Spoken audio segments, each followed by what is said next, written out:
Shadowbox tutorials. In this session, we're going to cover editing existing content in your Shadowbox page.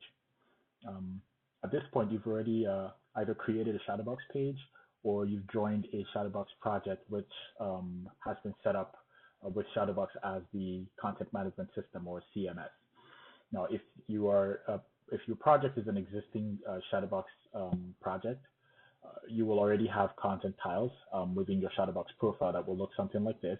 And when you hover over a content tile, you get a number of editable sections depending on how much content has been added to your Shadowbox tile. And you can see quite a range of content types, from location to description and title, and also hyperlinks. Now, what we're going to do today is we're going to look at editing a few of these content pieces, starting with the text content. Now, to edit the title or description of your Shadowbox tile, all you need to do is click the white highlighted active section, and the editor will be triggered and will allow you to update the content of this item. So I'm going to type some updates here. Okay. And you can also make changes to the description. All right. I'm going to click save. And that's it. Your Shadowbox content has been edited, and these edits will be reflected on your Shadowbox page.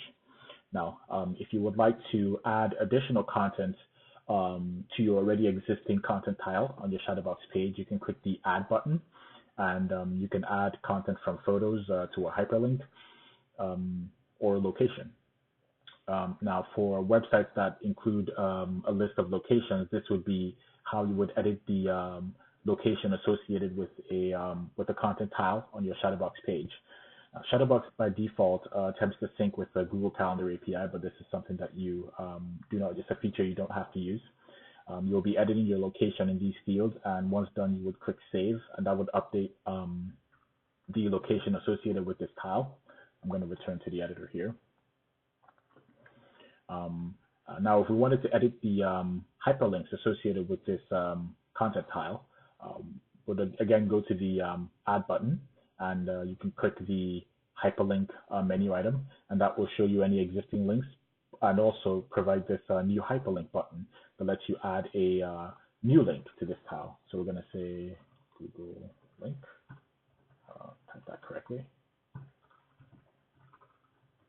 All right. Now this determines whether the link opens up in the same page or opens up in a new page.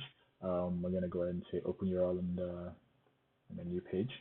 Click save, and our link has been saved. Now you will see here that we now have two links available here within this content tile. Removing items for a content tile looks very similar to editing items for the tile, except you will be using delete options instead of the edit buttons. So in this case, we'd say maybe we want to delete the Facebook link, and that link has been deleted. And this change is also reflected in our tile. All right. That's it for updating your content for your Shadowbox page. If you ever run into any issues or glitches, you can always contact support@largecity.com.